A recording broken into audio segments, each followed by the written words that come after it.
My channel. कल हमारे MHRD minister ने ट्वीट करके कहा था कि जो सीबीएसई का जो सिलेबस है, जो करिकुलम है, उसको रिड्यूस किया जाएगा। बच्चों पर से जो करिकुलम का लोड है कम किया जाएगा 9 to 12 तक। और साथ ही साथ उन्होंने ये भी डिसाइड किया कि सिलेबस का 30% पार्ट कम किया जाएगा। तो मैं आपको ये बताने वाली हूँ कि जो क्लास 12th का जो इंग्लिश है, इंग्लिश कोर है, उसका कितना सिलेबस रिड्यूस किया गया है, कौन कौन से चैप्टर्स रिड्यूस किए गए हैं। So let's start. हमारी क्लास 12th में हमारे पास दो बुक्स है, एक तो फ्लामिंगो और दूसरी है विस्टास। अब हम बात करते हैं कि कौन कौन से टॉपिक्स डिलीट हुए हैं, कौन कौन से चैप्टर्स डिलीट हुए हैं। सबसे पहले हम रीडिंग सेक्शन की बात कर लेते हैं। रीडिंग सेक्शन से नोट मेकिंग एंड समराइजिंग, जो नोट मेकिंग हम बनाते थे वो हटा दिया गया है टॉपिक। सेकंड, लिटरेचर में आते हैं दो चीज़ें, एक तो Flamingo book and second is Vistas. Flamingo से पोइट और pancake, the interview and going places, इन 3 चैप्टरों को हटाया गया है और अ रोड साइड स्टैंड इस पोएम को हटाया गया है। अब हम विस्टास बुक की बात कर लेते हैं।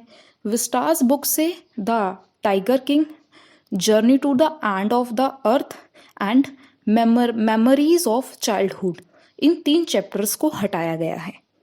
और आखिर में अब हम राइटिंग सेक्शन की बात कर लेते हैं। राइटिंग सेक्शन से पोस्टर मेकिंग टॉपिक डिलीट कर दिया गया है। Second is business and official letter for making inquiries, registering complain, asking for and giving information, placing orders and sending replies, इन लेटर्स को हटा दिया गया है। और साथ ही साथ स्पीच और डिबेट को भी हटा दिया गया है।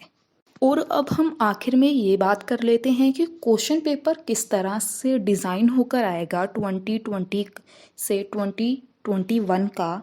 तो सेक्शन नंबर 1 है रीडिंग कॉम्प्रीहेंशन।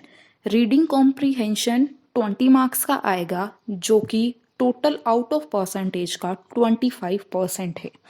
सेकंड है क्रिएटिव राइटिंग स्किल्स, ये 16 मार्क्स का है, जो कि आउट ऑफ 20% है। Another is literature text book and supplementary reading text, जिसे हम ये कह सकते हैं कि जो हमारी 2 बुक्स हैं वो 2 बुक्स हमारी 44 मार्क्स की है, यानी कि 55%।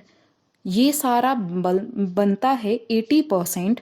और जो हमारा ASL होता है, assessment of listening and speaking skills, वो होगा 20 मार्क्स का। इस तरह हमारे आउट ऑफ 100 बन जाते हैं और ये पूरा 100% हो जाता है। अब आपने ये तो जान लिया कि हाँ क्या क्या टॉपिक्स डिलीट हो गए हैं। अब आपको ये बात भी ध्यान में रखनी है कि हमें इन चैप्टरों का ध्यान रखना है कि हमें ये चैप्टर नहीं पढ़ने हैं, क्योंकि इनका पढ़ने का कोई फ़ायदा ही नहीं है, क्योंकि ये एग्ज़ाम में तो आने वाले नहीं हैं। पहले ये होता था कि हमें पूरी 12th की, या फिर जो हम जब 12th तक होते थे, कि ये वाली बुक हमें पूरी कंप्लीट करनी है, ये हमारे एग्ज़ाम में आएगी। बट ऐसा नहीं है, आपको इन टॉपिक्स को भी ध्यान रखना होगा। अगर आपको वीडियो पसंद आई है तो लाइक और शेयर ज़रूर कीजिएगा। चैनल सब्सक्राइब नहीं किया है तो ज़रूर कीजिए for latest update. Thank you so much.